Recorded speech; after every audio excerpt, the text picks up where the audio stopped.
We're here to answer your gaming, or game night questions. You can send your questions to questions@tabletopbellhop.com or head on over to tabletopbellhop.com where you can find a spot to click on Ask the Bellhop. Okay. Social media works too. We're everywhere as Tabletop Bellhop one word. Now, the best way for questions to get to us is through the website. I'm not going to say no to a question asked anywhere, but we need your questions. It's been weeks since I've gotten a new question. Yeah, we hit a bunch of them during our AMA, but as for stuff that's going down through our blog and like stuff that I log on the Excel spreadsheet to eventually get to, we're not at the bottom of the pile, but it's been a long time since we've gotten anything new. So we are always looking for new questions. And if you think something's been asked already, feel free to ask again. We're at the point now where we've been doing this for more than a year. There are topics we covered a year ago that I wouldn't mind getting back to readdressing, especially with game recommendations, because so much new stuff comes out every year. So 8,000 games a year means yeah, a lot more out there. All right, well, today we have a question from longtime fan of the show, Ryan Peach, perhaps better known to many people as at Red Meeple Ryan on Twitter. Now, Ryan has a bunch of questions about player aids. What are your thoughts on fan created game aids?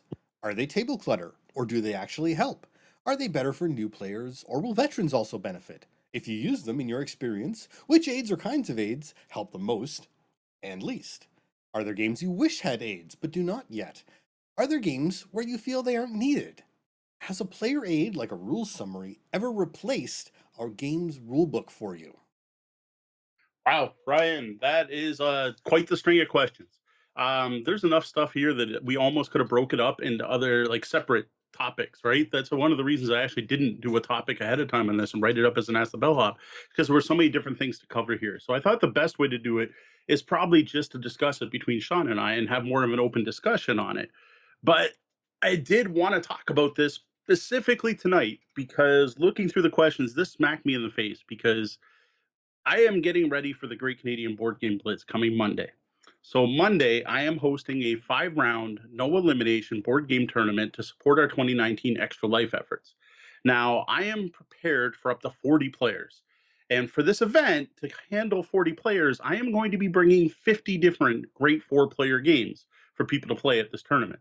Now, luckily, he's got a van, so no shipping charges required, but that poses another problem people might be able to see us getting to. Yeah, because one of the many things that I think is a feature of this event is that I don't require people to know how to play the games they sign up for. While a player who knows the game is going to have a pretty strong advantage, it's not a requirement to participate. So I do this to make the game and the event as open and inviting to the largest number of players possible, especially being a charity gaming event. I want to get as many people out as I can. And this means you don't have to be an uber gamer to take part, as it's pretty unlikely that more than a couple gamers will actually know and have a certain Mhm. level of expertise in all the games that they play. Right. But there's always that chance that I'll get a table of 4 players where no one knows or no one is willing to teach any new players the game they're about to play. Like theoretically, this could be 50 games I'm teaching on Monday.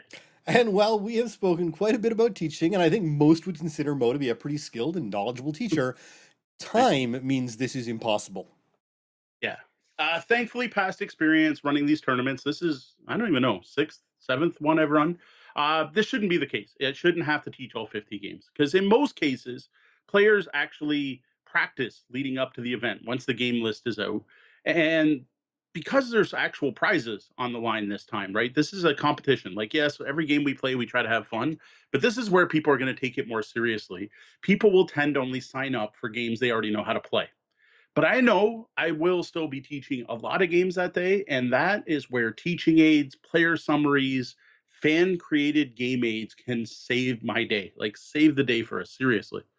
Yeah, this is where content from places like the Esoteric Order of Gamers, which we've talked Mhm. about many times, can really make things shine. And now, while that is a semi-professional site, it really got started as a fan of games building stuff. Yep. I mean, that's what the Order of Gamers is at its heart, is fans creating stuff for other Yes. fans. And as far as I know, they're still not paid by any companies to create inserts for them. So Unlike some of, like, say, the rule teaching video people who were out there who started off doing it on their own are now hired by companies to do Right. teaching videos. As far as I know, no one's hired the Esoteric Order of Gamers to do a box insert for them. Insert being something, not a separate the Mhm. pieces, but a edition, box edition, game edition, player aid. Yep.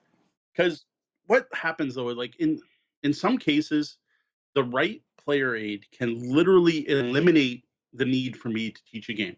Either the game's simple enough or the player aid is clear enough that a group of players who've never played the game before can just go off that sheet, set of cards, whatever physically it might be, and actually use that tool to teach themselves the game. And I gotta say, that's a godsend for me as an organizer for these events because all I need to do is basically check in, right? Walk by the table. Hey, you got the sheet. You're reading through the sheet, saying, do you have any questions on what's on the sheet? No, you're good. Good. And then I can move over to a table and focus on a game with less experienced gamers or people who, even if they are experienced gamers, are playing a game that's much more difficult to learn. Yeah, no, absolutely. Efficiency is what matters. With limited time to get through the rounds, you can't spend even half an hour teaching 50 games and still finish during Yeah. business hours. Yeah, and we leave room, right? Like if anyone has looked at the event page or the stuff I've done, I have not announced the official timing for every round. I have just said we are going to play a short round and a second short round, then we're going to play a medium round, and another medium round, and then we're going to have dinner, and then we're going to play a long round. I haven't said what that is. So, but I've set up the game so like the short round, the first one, really I'm hoping people are going to be done in half an hour. Even though my time slot is an hour because I never know how many people I'm going to have to teach. Even if it's a 15-minute game like King Domino, if I have to spend the time teaching that and someone else is ready to sit down and play Sagrada, I got to get to all those tables, right? Now, the Blitz is definitely the event for which I am most thankful for included with the game and fan created play rates. But I'm also a big fan of using them with all my games because I tend to run public play events, right? So I will bring them out to public play events and I will have them in the thing for the same reason when I'm co hosting weekend events because then they're there, right? I don't have to necessarily be the one to teach the game if those are in there. Plus, they help me to be able to teach it because they'll summarize a game I might not have played in a long time. But I also keep them for my home games. Same deal, right? If I break out a game I haven't played in 3 years, I'm so relieved when I got that sheet on the top of the box. I'm like, oh, good, a summary because, I kind of remember this game, but I don't remember it perfectly. Like in general, I got to say, I am a huge fan of player aids, right? Anything that's going to help reduce setup time, make games easier to teach, make games easier to learn, or help organize information that you need during the game so it's easier to access. That's also another big part of player aids. Yep, and we've spoken in the past about how the Great Toronto Game Lending Library includes esoteric order sheets or other sheets in Hmm. their games as part of the pack. So when you go to a con that they're at, you go and you get a game from their library. When you get to that Yeah. table, not only have they got their own custom piece, you know, containment Hmm. system, but they've also got that esoteric or similar sheet in there so that, if it's the first time you've played it, you can probably still get up and running way faster than if you had to get through that whole rule book. Exactly. And even if it's a game right? It's that refresher. It's that quick.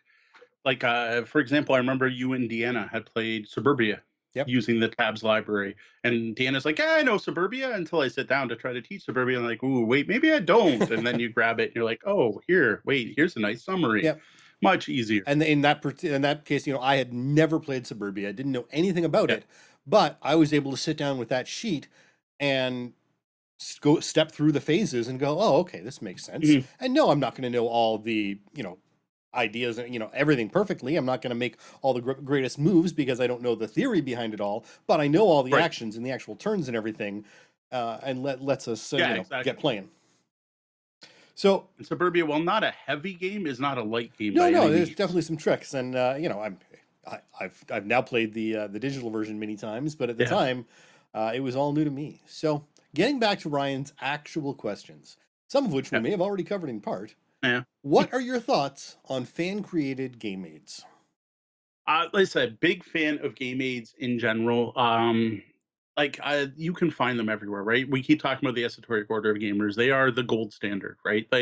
It's a group of true fans that they go a step above. The one thing that I find esoteric order of gamers does that other people don't do in it's flash. It's not necessary, but they make their inserts look like the rule book, like they stick to the aesthetic of the game, which I think is a really nice touch. But to be honest, sometimes all you need is a notepad file.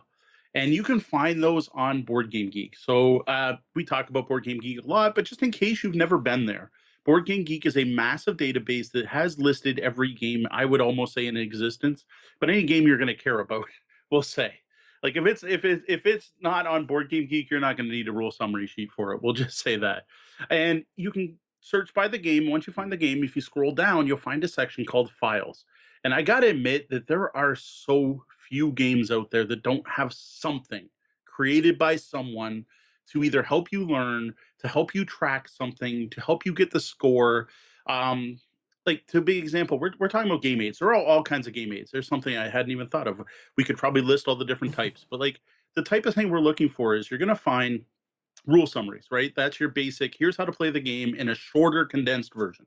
There's going to be player aids that could be all manner of things. They might be the turn phases. They might be the economics of the game, the different prices of things. Like, for example, Settlers of Catan gives every player a card that shows you how much it costs to build a city and how much to build a road.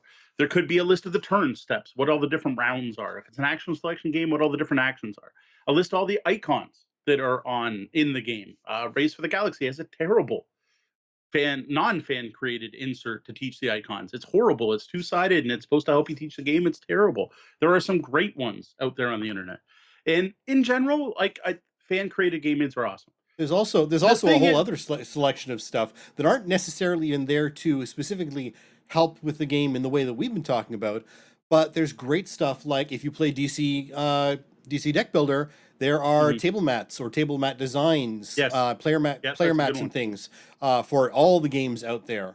Mhm. Now, the one thing you do have to worry about, I would say, is that on BGG there is also a lot of player created stuff that is not necessarily the game rules, but there are alternative rules and things. So the one thing you do have to Yeah. look out for and be careful of is to make sure that if you're finding a player aid, it's a player aid for the actual game and Mhm. it's not Not a something variant. for a variant that you may not be looking Correct. for. And it may be a great variant, and I don't want to Mhm. to destroy that. But if you're looking to play the original game and learn the original game, do that before you move on to the variants, because usually there's Mhm. enough of a difference that you don't want to be you want to make sure you're clear on the original rules and then clear Yep. on a variant that is and clear that it is a variant. Yep. Yeah, I totally forgot about game mats, but like I printed stuff up for Dice Masters and I got it printed on mouse pads, but I used someone's fan made art to do that, which was free to use. That's another note. Don't steal people's stuff when you're making these. Don't steal people's artwork. Make sure you credit. Make sure you check if you're making your own editions, even if they're free to use. Make sure you're under the right license. Not everything is let you bring it out to a game club and use it in your game group. Um, Another one was score sheets. A lot of games seem to lack score sheets. Like if you played any Steffenfeld game, there's like 80 things to count up at the end of the game, and they, for some reason, the companies that put out Steffenfeld games don't like to include score sheets. And there's probably other stuff, right? Like we're mainly talking board games, but like RPGs, you've got all your charts, right? You got your DM screens, but you've got spell charts and spell cards. Cards are becoming very popular. For the number of people that hated on fourth edition D&D for having card-based things, the number of cards you can buy for fifth edition to me is kind of telling. Because I think everyone hates the idea that their role-playing game might feel like a board game, but man, it's nice having a card instead of having to flip through a book. Well, and little things, I mean, it's different now. I think more games are aware of how important character sheets are and how important character sheet design is. But Mhm. back in the day, I mean, when I was actively role playing a number of different systems and playing every week, I was building my own. Mhm. I was sitting down in Excel and building my own character sheets because the crappy little thing you found in the back of the book just wasn't as helpful as it Yeah. needed to be. And as expansions came out or new skills and powers or whatever came out, they didn't always update the character sheet. And so building Mhm. your own character sheet was a way of life in the early internet. I mean, I Yeah. remember, BBSs and early websites that were just, I Well, mean, downloading them. Yeah. they Yeah. were, they Finding were, custom character sheets. some people would go crazy and, hypercard your character sheets and you could have the whole Mhm. database, relational databases. Now, thankfully, game designers have figured out that character sheets are important and they should spend a little bit of time and money and effort designing them well. So to And be they're honest, even nowadays, I can't think of a game I couldn't find someone's custom character oh, sheet for. absolutely. I mean, everyone's always going to have Like want to people have. are still doing that to Yep. this day. People are making their own versions. I said Dyson Logos does some amazing OSR ones with his art style that I just love. And the And fact of then the some matter people is, do some really the fact of the matter is, I mean, a lot of people are moving more towards a digital, less tree Mhm, killing side. So if you've got a editable, character sheet on your tablet that you bring to your thing, you don't mhm, have to worry about. People were talking earlier about laminating or using page protectors and write on wipe mhm. off markers. Well, if you got a tablet in front of you, you don't even have to worry about that. Yeah, and even going more modern, you want to talk about fan created player aids. There are fan created apps. The Gloomhaven Helper app was not put out Absolutely. by Cephalofair, Yeah. right? Like that thing is amazing. That was created by fans to make Gloomhaven more accessible and easier to play. And speaking about accessibility, Ryan, who is visually impaired, did note that files with card text are huge helps to people with visibility problems. Just a file with the card text of all the different cards in the game Yep. instead of having to try to read. And I'm getting to that point. I just getting old where sometimes I wouldn't mind having a player aid with a number of all the different cards in Terraforming Mars and what each one does because Well, my vision's not as good and as you it used pointed to out the be. problem, on a big table when you're doing that DC deck builder. Yeah, Until you are like used to the cards and familiar with the cards, so that you see Robin and you go, oh, okay, I know what Robin does because blah blah blah. Then you mm, know it's reading it is a pain, especially yeah, when you're playing on the larger tables. It's not quite as bad at my place, but I need to make sure the lighting's right and things, yeah, or I struggle too. yeah. It was even Tante Coro, Core, Oh yeah. Tante Core was even the small text on those cards. My God. But yeah, so fan created game aids mostly positive. I got to say though, the quality does vary. Um, I mentioned Board Game Geek. If you Google a game, you're probably going to find fan communities. If it's a big enough game, you'll find forums, blogs, etc. Facebook groups dedicated to the games. Those are also good places to find fan created game aids. Just in general, some are going to be more so useful than others. Personally, I like Board Game Geek, right? Because Board Game Geek is great for that because the files they have their thumb system, right? It's their Reddit up and down arrow. It's their way of saying, hey, good post or bad post. Well, there's no bad post, it's just good post. You can thumbs up stuff. So if you filter the file section by thumbs, you're probably gonna, do the whole separate the wheat from the chaff, right? You're gonna get the good stuff's gonna bubble to the top. Because some of it is more useful than others. Some people have created some files that I'm sure help them or they felt necessary, but I don't necessarily find as useful. Um, the other to watch for is comments again on Board Game Geek because people do get things wrong. Always make sure you have the latest version. Usually, when people do get something wrong, the Board Game Geek community is rapidly quick at pointing it out, and then people will have to update their files. Yeah. Another handy little thing accessory that we've talked about recently playing with is dice rolling accessories. Whether they be Hmm. dice towers or the wonderful little dice tray Hmm. that we've been able to use. Those are great. Sorry, I just got distracted because I actually just Googled gaming aid tabletop gaming aids to see what came up, and the first website actually has a friend of mine speaking at a conference online that I didn't know about, Cool.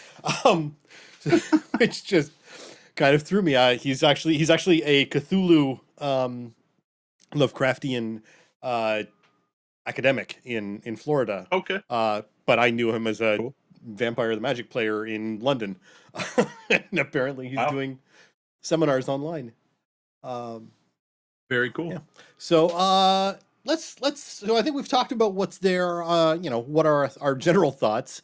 Now, are they table clutter or do they actually help? And I think we've pretty much given our opinions on this, but Yeah, like it depends on the quality of them. I can't think of many examples where they're just clutter, right? Because the other thing too is just put them away, right? Like if you don't need them, you use them for the first couple games because that's in most cases that's what I find, right? So an example of this is Terraforming Mars. I don't know why there's only two sets, but there are two sets of cards, and there's like 10 cards in each set that it basically explains all the rules of Terraforming Mars over 10 cards. And even though it's a 5-player game, it only comes with two sets of these. They're useful, but I find like when you first play, they're not good for beginners because it's too much info. It's like, oh my God, there's these 10 cards of stuff I have to learn. But then once you played for a bit, it's a good reminder of the things you can do. So I kind of like to break them out halfway through the game. But I always find by like the second game, I'm not even using them anyway because most of the information's on the board. All the projects you can do are on the board. Most of the card interactions aren't explained on these summary cards. They just tell you the different actions you can take. So you know what? They're out there. The first game, while I'm describing things, I mentioned they're there if people want to pick them up and look at them while I'm teaching, because as we talked about in our teaching episode, some people learn better by listening, some people learn better by reading. But after that, I put them away. I put them in the box, right? I don't see how they could just be considered like if they help at all, why not? Is more what I'm Yeah, thinking, right? And then just put them away if you don't need them. I think it might be a bigger issue when you look at the RPG world. Again, with board Yeah, games, a board game is designed so when it comes in the box, you need it, and everything else is extra. And as we said, put it away. Whereas an RPG game, things can get a little out of hand. So if you've got, a 5-page character sheet because of all the different details you've decided to put in, and full page double-sided character art that you drew of your character, um, think about your table mates. How yeah, much space are you taking up, and how much of that actually needs to be spread out in front of you, especially if you've also got your dice tower next to you, because you only can roll your dice in your dice tower. And you've got, there's when it gets to RPG, because there are so many things available. There are so yeah, many things you should choose to use, to help or not. If you use them all, then it can become a table yeah. hog. And I can see you, interfering with the space and comfortableness of your friends at the table there.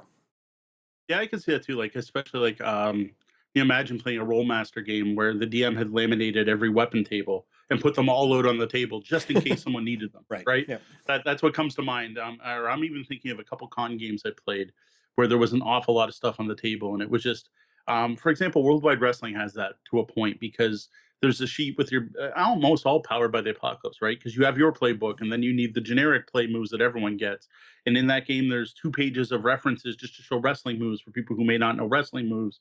And then there's another one that shows the special rules for tournaments. And I remember sitting down to play that game and being somewhat intimidated just by the amount of stuff on the table.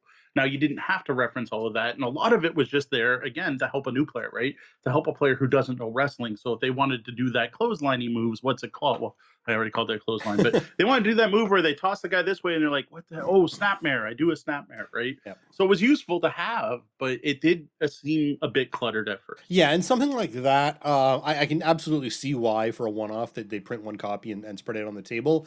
But I would personally rather see that handed out so that when player A is going through and describing their move, player B can be quickly rifling through a copy of their own to figure out that, Yeah. oh, if he's doing a snapmare, then I want to do a alley oop whoopsie do, I don't know.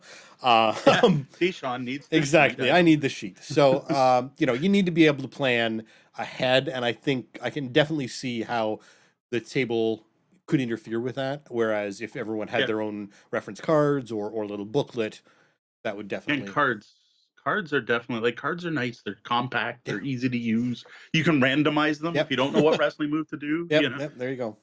Uh, I am a big fan of cards, index cards, not full sheets. yep. So now, are they better for new players, or will veterans also benefit? I I gotta say, in general, they're gonna be invaluable for new or can be invaluable for new players, right? Like uh, just in general, rule summaries. Just if you have an action selection game, you better have a card in that box that shows me what the different actions are. What are my options, right? Why is that not there? And if you haven't done that as a designer, as a publisher, I think you failed. Thankfully, there's people out there who do fan created stuff, right? Like I realize Ryan's asking about fan created, but I'm covering both, right? Sometimes the publishers are good enough to actually throw it in there, which is awesome. If you have, I said action selection games. I can't believe action selection games that don't have them, right? We were playing one just the other night. I'm completely drawing a blank on the name of the game right now. And everyone I was teaching the game to was like, wait, what are my options again? Endeavor. I was teaching Endeavor, and there are symbols, but like they're literally symbols. They made the game so it's language independent. But like everyone, what's the flag? What's this again? And all I needed was one card. And I'll admit, by turn 2 around the board, we had it. And these are experienced gamers, right? I think they can be invaluable for new players, and I don't see how they can hurt veterans because, again, if I don't need it, I don't have to use it, right? Yep. So again, board gaming specifically, if there was an Endeavor card, I would have used it the last time we played. Now, if we had played a second game in the row, I wouldn't have needed it. When I go to teach the game on Monday, I'm not going to need it again. Now, if I don't play it ever again for 3 years, even though I'm an experienced gamer, being able to remember that the crate icon means draw, which is how I take the top card from an area of the board, is going to be useful instead of having to flip through the rules and go, what the heck's the crate again? Now, and I want to go off on another little way that, when it comes to new players or veterans, I think veterans can actually benefit more in some cases. And my first example that comes into my head is Magic the Gathering. When we sat Mm, back at the day, back in the day, Magic the Gathering, you got a deck of cards, and that was it. I mean, that's what the game was. It was a deck of cards, yep. but it required you to keep a whole lot of information. And there wasn't, I mean, WotC didn't have anything. There wasn't anything out there. No, So we figured out how there to was use, nothing. we went and we bought, little baggies full of glass beads or, 20-sided die to keep track of our things, or people made, 20 health. Yep. people made all sorts of different +1 counters +1 and counters. yeah, all this stuff. And that all came from fan created gaming aids.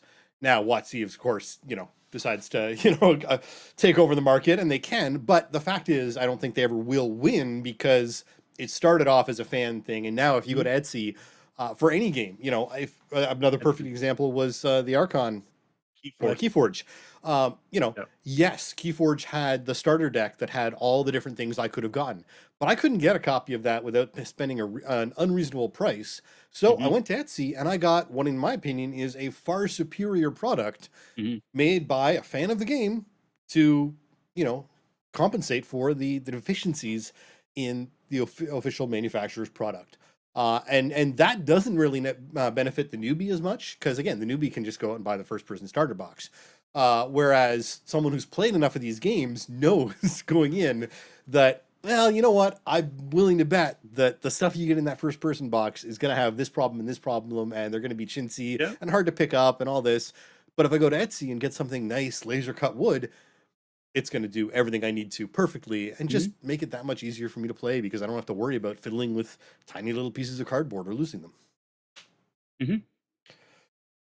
So just trying to jump back to RPGs, just trying to think of a difference here. Again, same thing, right? Like, I think of cards, spell cards, right? Think of a brand new player who's never played a wizard before, be able to hand them just the first level spells and say, pick two of these, right? I don't play fifth ed to know how many spells you get at first level, but I'm just coming off the top of my head. I'm sure it's something like that, right? Wizards have to pick their spells, or even more so, a cleric. Here's all the spells you can cast, as opposed to, yeah, go to page 84 and flip through those 240 pages. Like, I don't know, again, at fifth edition, I don't know, but in the old editions, the spell part of the player's handbook was 2/3 of the book. Like, that was 2/3 of the rules were the different spells for all the different things. And what's the difference between a ranger spell and a wizard? Instead, here's your little subset of the rules. This is all you have to worry about. Don't worry about anything else, right? And where I actually loved what fourth edition did, and I gotta admit, this was fan created. Everyone says fourth edition was card driven. Wizards of the Coast did not put out cards initially. It's us players. I did it. There is a piece of software called the Magic Card Generator, and it's open source software that everyone started spreading around on the internet and making fourth edition power cards because it got admitted, board gamers and MMO players who were playing fourth edition when it started out, and they were like, God damn it, I don't want to flip through a rule book. So they put all these powers. If your character can only do 7 things, why not just give me those 7 things in one place? And that eventually switched to the WotC character builder. When you printed your character, it gave you extra sheets that were cards. Basically, you could cut them out and sleeve them, and you'd have your powers. We just kept them in cellophane sheets at that point and crossed them off as we used them. But it was actually the fans that started it, and WotC going, damn, that's a good idea, right? And then Warhammer Third Edition came out, and Fantasy Flight went, whoa, role players are willing to accept board game components, and went all in. And all these people were like, it's not a role playing game. But all it was a way to not have to look up stuff in books. It was, here are all your neat special abilities that would be in a table. Instead, they're on cards, so you don't have to flip to that table. Yep. Like, I'm a huge fan of like cards, index cards. Powered by the Apocalypse took the whole concept of leveling up, level charts, power up charts, whatever you want to call them, skill charts, and put them into playbooks. So you get your little book, and then the book's like 1 or 2 pages usually. Some are a little thicker depending on the game. And like, here you go, right at level 1, you get your playbook, and you're just going to check off stuff as you go. All the information you need right in these sheets. It's brilliant. And again, I think it's driven by the fans no one wants to grab that 300 page. I brought it downstairs. I grabbed my DCC book right now that's like 700 and some pages. No one wants to have to flip through that. All right. Well, now if you use them, in your experience, which aids or kind of aids help the most and the least? And I'm actually going to start off on this one because I know Ryan asked this question, and I think one of the biggest things that you can do, and now this is not necessarily player created aids, but upgrading some components, because so Mhm. many of these components are not accessible. So if you can change those cruddy little cardboard money tokens to clays that have real values on them that you can feel and touch, or different sized and shaped tokens with different edges, so that Mhm. Ryan can reach into that bucket full of money and know what he's grabbing without having to be able to see what's on them. And whether or not you're actually buying fully new components, or you're buying something like the coin holders and etching them, or some other way of making your game more accessible, these are all things that are absolutely can Mhm. aid someone, a player like Ryan, immensely, and are just invaluable. Yeah. Changing the cubes into something three-dimensional. That's a huge one. Endeavor's an example of that, though it's the Kickstarter edition that made the difference. But instead of having a cube to track your, I'm going to forget the different things, your income and your prosperity and your building level, your industry level, the industry level becomes a pile of little bricks, and the influence is a shield, and they're very distinct to touch, which is great. Yeah, no, absolutely. I think we think, and Anshi Games points it out in library. So often we think of it as really nice upgrades. Oh, it's so nice to have clays Yeah, it instead looks of pretty. whatever. But the fact is, for people like Ryan, it's the difference between being able to play and not being able to play the game. Yeah, Ryan, I know is doing a big thing with coin capsules Yep. to cover tokens now, and then you can get different shapes or thicknesses of coins where you can Yeah. etch them, or you can put something on braille on the coin cap, which is awesome. Yeah. Coin capsules are a So fantastic resource. yeah, it's something I'd never seen. I think Ryan was the first one to mention it on Twitter, and I was like, damn, that's brilliant. I never, and even just protect your components, Yep. right? Like Yep. just as a component upgrade. Like if I owned a board game cafe, man, maybe I should put my chips in here. So some of the most useful player aids to me. Um, Setup instructions. Give me a quick setup instruction so I don't have to flip through the rule book to find the section. So I remember how many cards we draw at the beginning of the game, or if I remember, okay, first player gets this, and what's second, what's third, and what's fourth get. Because every game has that. It's always different. It's never someone starts at three, the next person gets four, the next person gets five, the next person gets six. The next game, it's first person gets two, then three, then five. Yep. It's always different. Just give me a little thing that tells me how to set up the game. Where do the card stacks go? Where do the starting resources go? What are the difference between 2, 3, 4, 5, and 12 players? Please give me some setup And instructions pulled from the main and rulebook. even though the main rule book always has them, where in that rule book they are, or even if they're Yeah, all it's not compiled in always. one spot, like sometimes page 6, three-quarters of the way down the page, it will be listed there, but Hmm. that's page 6, three-quarters of the way down the page. um, Yes. there aren't enough games where page 2, because you have your intro and your artist's credits on page 1, Yeah, usually and have your then intro and your yeah, components. and then page 2, give me that setup. Before you Yeah, tell me a thing about the game, give me this is how I put the game out on the table. yeah. Or I'm going to get a Um, card for it. yeah. Next, rule summary, right? Take that 45-page Gloomhaven rule book and distill it down to 4 printed sheets. That's an Mm, example of one of the ones I've done. 4 printed sheets is still a lot, yep. but it's still way better than 45. If you can get Gloomhaven down to one page, I'd be impressed. I don't think you could and cover everything you have to. I literally have 4 pages that pretty much covers every little thing that could happen in Gloomhaven. It's pretty impressive. It's we had it in the box for a long time. Now I got to admit we had another 5 page one that was just a flow chart on how to move the monsters, but that's more of how difficult the rules are to implement sometimes versus. So any form of rule summary, I have seen some fantastic ones over the years, and I've seen some terrible ones. This is the main thing I'm looking for from Esoteric Order of Gamers. Uh, what I really want is both. Yeah. Give me a setup and rules, right? And condensed as quickly down Yeah. as succinctly as possible. And now this next one, I think, is so many games do it well, but not every game, and that's what is so frustrating, because there is just no excuse not to give us turn sequence.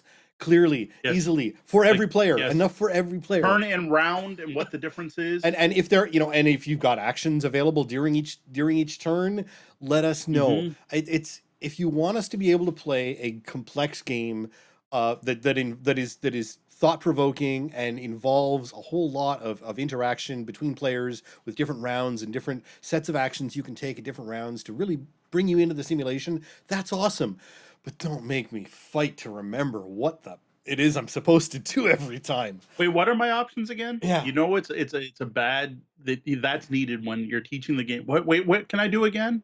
Yeah. Or what'd you just do? Yeah. I didn't remember. I didn't know you could do that. Yep.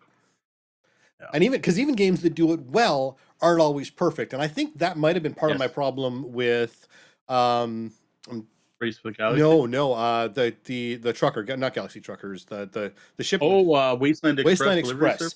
service. I think It had no summary. well it had some information on the player cards, and I think I was trusting that to be enough information, and I was Right. mistaken. Whereas I think if Esoteric's got something for that, if I ever sit down at that game again, Yeah, they probably because do. I still swear, as badly as I did at that game, I still want to try it again and see if I can To be actually honest, play it. I haven't broken it out since that night, Yeah. so that's how often that hits the table. Well, it's a complex game with a lot of moving pieces that takes a large chunk of time. Mhm. And it is easy to mess up early on and Yeah. completely destroy your hopes of winning Yes. because you grab the wrong mission card that you don't really have a Mhm. chance to do. Um, All right. So an added bonus, how to teach. These exist. You don't see them often. I have seen games that were literally read this out loud to the players. Those are amazing. Jumping to role playing games, I mentioned Worldwide Wrestling needing a lot of uh, ephemera out on the table. But man, that book includes a how to run a one shot. And there's a PDF version you can download off Nathan's website. That's ndpdesigns.com, I think. See how well I know my web pages off the top of my head. Um, you can download it right from there, and it literally says read this out to the players, and it's like, you are stars in a wrestling match, I'm going to be doing this, you're going to do this, now grab this sheet and do this. I'm like, that is amazing. I'm like, that literally tells me how to run a one shot of worldwide wrestling for the first time. And even if I've never emceed a game before, I'd know how to do it. Another example is what is it? And I'm like, Euphoria, Build a Better Dystopia, had a nice thick card that's the size of the box that literally said how to teach this game. So you read the rule book, but it knew that at least one player in your group was going to have to teach this game to everyone else. And it tells you first show this, then teach this, then do this. Another example is Dungeon Lords. Now, Dungeon Lords, interestingly enough, says go through this part with your players, then ask if they're having fun. And if they're not, go play something else because this game's not for everyone, which in a way I was actually really thankful to read. I'm like, that's really cool because I got to admit, when you look at Dungeon Lords, you think you're going to have this fun dungeon romp, and it is one of the heaviest games I own. And you might have got the game thinking you were going to be playing Dungeon Keeper, the video game, which is kind of what it looks like. And it's not the silly fun that is Dungeon Keeper. This is a really difficult resource management game where you're really backstabbing the other players by trying to send the heroes into their dungeons instead of yours. And the game recognized that. It's like, once you've reached this point teaching, ask the players if they're having fun. And if they say no, stop. And I'm like, that's great. So yeah, if you can like that's secondary. If you can give me a how to teach, that's awesome. It's great to see, but it's not something you see often. Yeah, no, absolutely. And again, that tends to be a little more niche because I would say that the majority of the board game market aren't necessarily going to be teachers other than within their own close group, and so that's not necessarily as vital. But again, Yeah, that's where the fan made aspect of that comes in great exactly. because I don't think a manufacturer has any need to go through and make something like that. But Yeah, it's how to teach perfect is more something. that when someone like Mo, who's going to be out there teaching is out there, can have that available to them, whether through Board Game Geek or Esoteric Era, or Mhm. just, some guy who is a huge fan of Terraforming Mars and has Yep. decided to go in and, do everything they can about it. All right. The other aid that I have listed, there's probably ones I'm forgetting that I love, is icons. If your game has icons, give me a list of them and what they mean, please.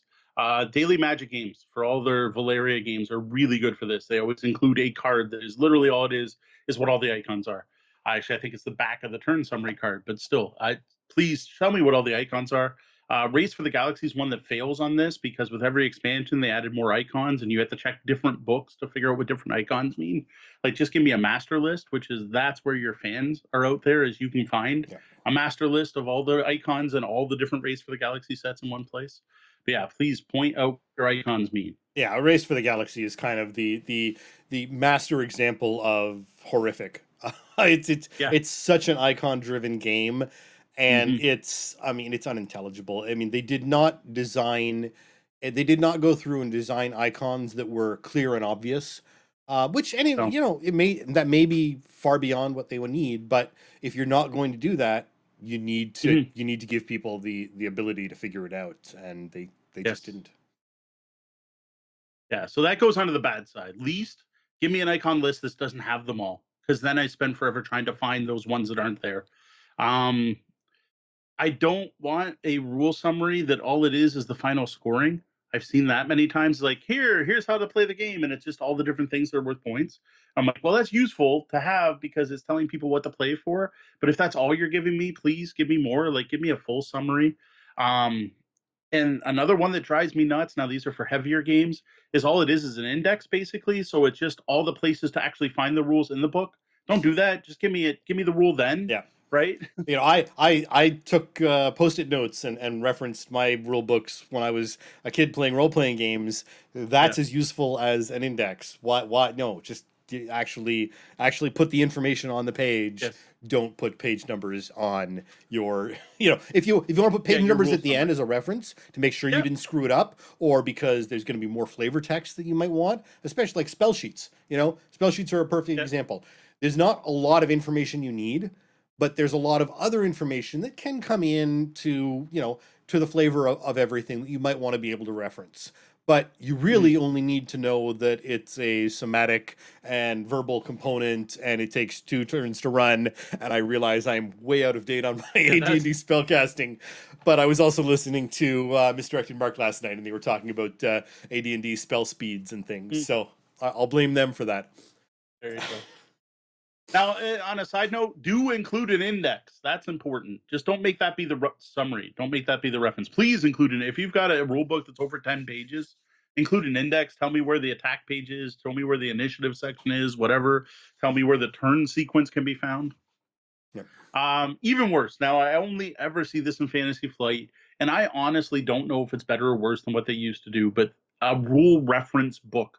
So, Fantasy Flight games, to be honest, I haven't bought one in 2019, so I don't know if they're still doing this, but for the last 3 to 5 years, when you get it, it has a how to play book, which is very much a how to teach. It's a do this, then do this, and they expect you to be having the game out in front of you with all your players at the same time, teaching them to play. And then they have a full game book that tells you all the stuff they didn't tell you in there.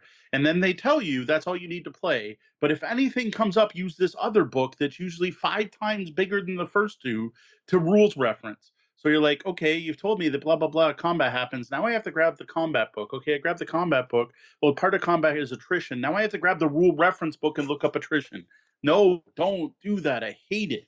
I honestly don't know what's worse, that or the original Fantasy Flight rule books that were 80 pages for one game, where you just had to find that section. So I honestly, maybe this is better than what they used to do, but please come up with a better system. Yeah, I'm looking at the Star Wars Legion rules reference version 1.0 right now, and before it gets to the index at the back, it is 48 pages Yeah, long.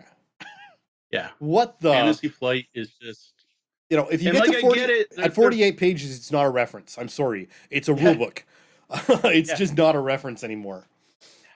I'm not a fan of that. Sorry, Fantasy Flight. Like I get you're trying to improve over your whatever 85 page Twilight Imperium 3 rule book or whatever. I don't think this is actually better because now I can never. The worst part is then when we're playing, I can never remember what book something's in. So I'm like, wait, was that in this book? No, was it in that book? And then they forget to put certain things. Yeah. Oh, please don't. That's usually one. Fantasy Flight games fans have made much better versions of pretty much all the rule books. Yep. So, next up, are there games that you wish had aids but don't yet, or at least not that we know of? Oh, definitely. This is something that should be out there for everything, right? Most recently was Endeavor, right? We We played Monday. You'll get to hear more about it in our next week's Week in Review because of the nonlinear podcasting. We played Endeavor, and teaching that game was painful. That is a really simple game. Like, once you get it, it's really simple. But my God, for a Kickstarter exclusive, we 3D printed everything. It comes with box inserts. They even put a U in the box for us Canadians. Like, my God, it is amazing. There's not a summary card that tells you what the different actions you can take are. Like, come on. I'm sure there's one out there from fans. I haven't looked. So this is something I didn't do. Eminent Domain's another one. Eminent Domain, the original game has a really small print, difficult to read back of the instruction book tech tree for the text, and it's barely serviceable. I basically can't use it because my eyes aren't good enough, whereas Kat loved it. But then I got Escalation. It adds in another deck of text that are just as many as the original game, and there's no tech tree. Like, there is no reference. And yes, there is a section of the rule book where it shows 3 cards per page, and I can try to flip through to find the right tech. But like, where's the tech tree? Where's that summary? Like, in general, I think every game, like, publishers do this. Like, how much more extra cost, especially if you already have cards in your game, to print a couple extra cards? Like, it's minuscule cost, if any, and I'm willing to pay extra. Like, I'm all a fan of esoteric order of gamers, and I'm all a fan of fans who make this extra content, but it really shouldn't be up to the fans to do it. So thank you for those of you who do.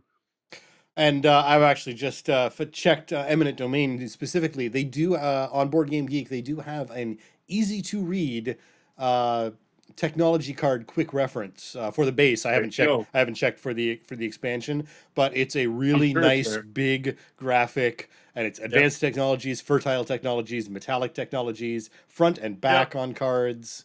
You know, nice and easy. I'm sure, like I said, I'm sure fans have probably made all of this. So I don't know. I remember Shafausa being a game when I was, yeah, you should go back and listen to that episode where I can talk about that game, the most misleading game in my collection.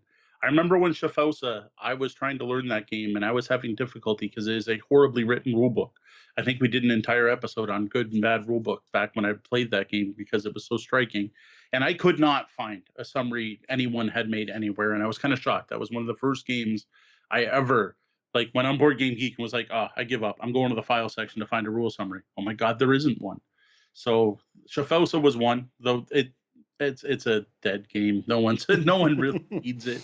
You should just not play Shafausa. 9,000 new games will come out next year, and 7,000 will be better than Shafausa. So All right.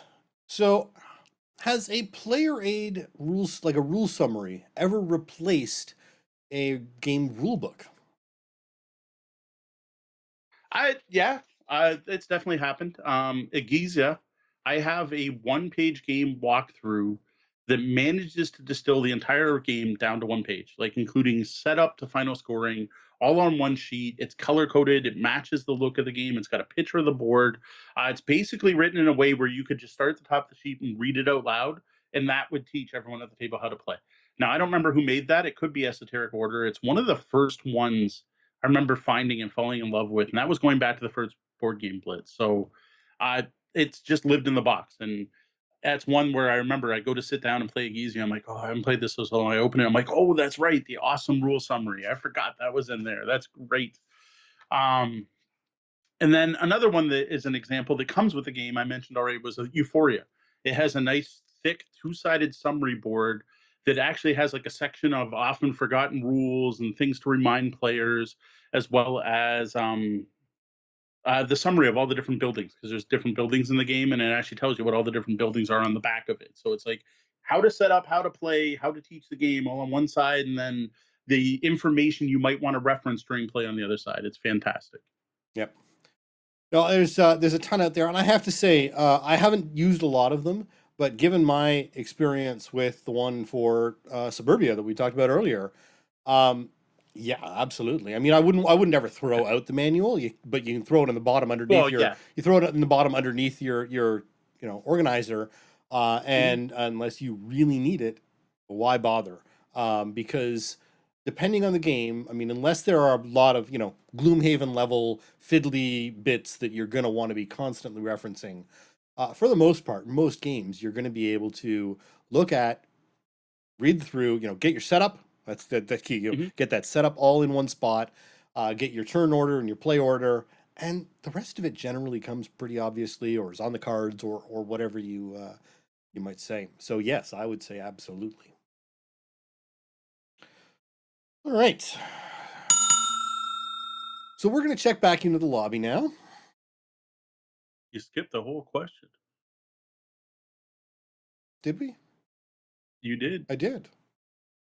I'll just jump right back over there. Sorry. So are you games where they feel they are where you feel they aren't needed? All right. So this is Ryan's last question. So then we'll jump to the lobby. So it's your chance, lobby. If you got anything to say about player aids, fan created player aids, or in my opinion, any player aids, whether they're created by the company or not, now's your chance to get it out, and we'll address it in a minute.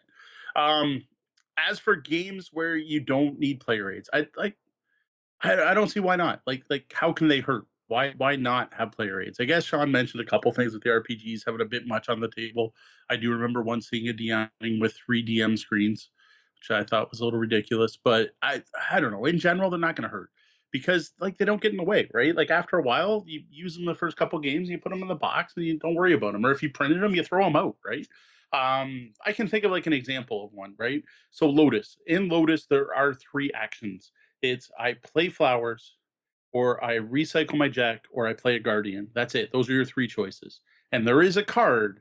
Not only is there like a summary card, there is a card in each individual player color presented out so that every player gets one in their deck that describes these 3 actions. But like really, that's I don't probably not needed. But you know what? The first time you're teaching the game, it helps remind everyone that, oh wait, yeah, I can play a guardian, or oh yeah, I could discard cards. I almost forgot. Right? I don't see how it could hurt. After round 2, you'll probably never look at that card playing Lotus. Like I forget it's there most of the time.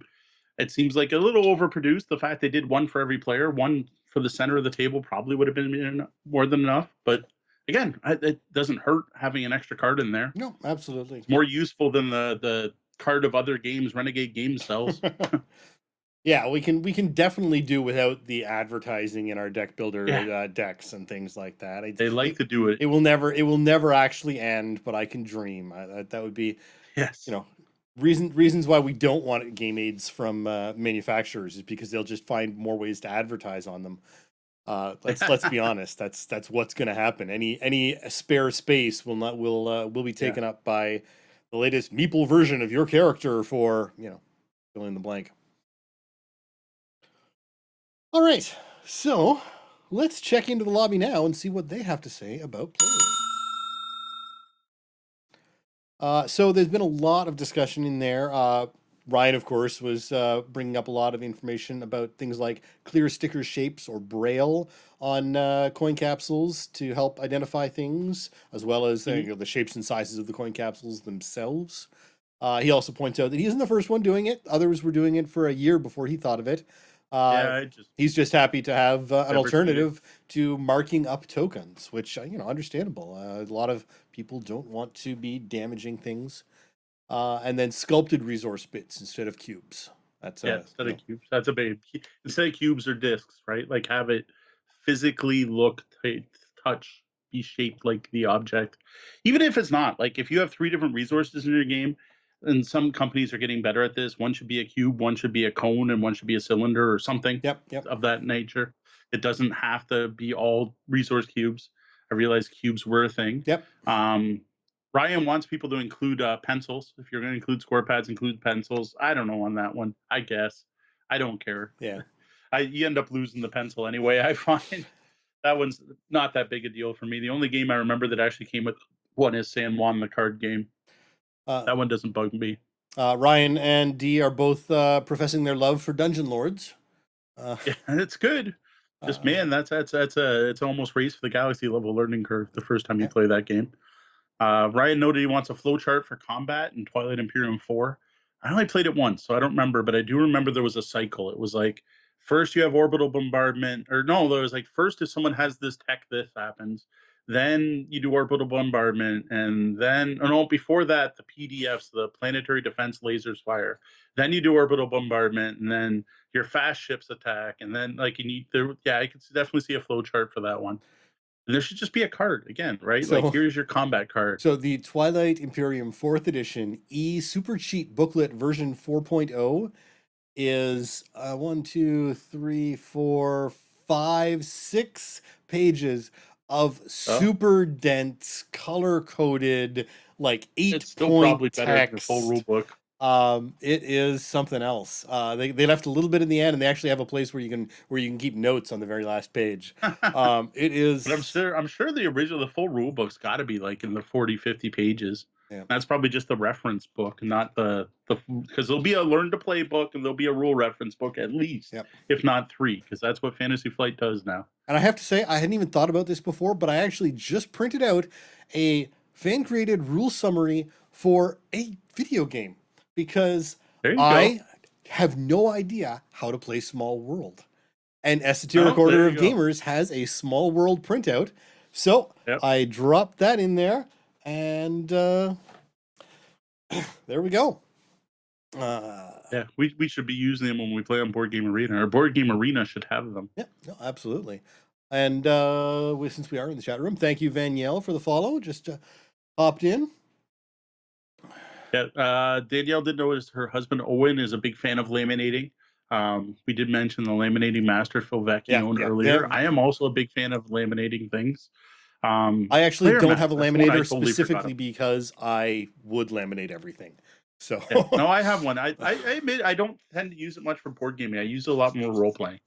I laminate player aids all the time for various things. Drop tables. That's a cool thing it's a modern thing that people have come up with, where you have like a table full of stuff and you drop the dice on it, and where they land matters the same as much as the number on the die. I thought those are awesome. That's a cool player aid that I haven't seen much of before.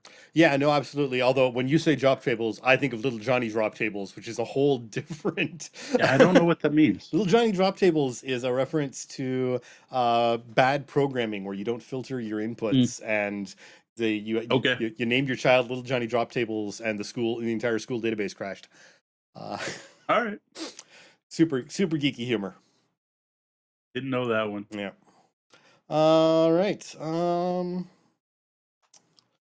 So D's points out, you had me until you got to 8-point text. Now that actually wasn't the printable version. That was the E version. So I guess they expect you to be able to zoom in You on could it. zoom in to There whatever you was a want to. printer version that I didn't actually look Yeah. to see how crazy it was.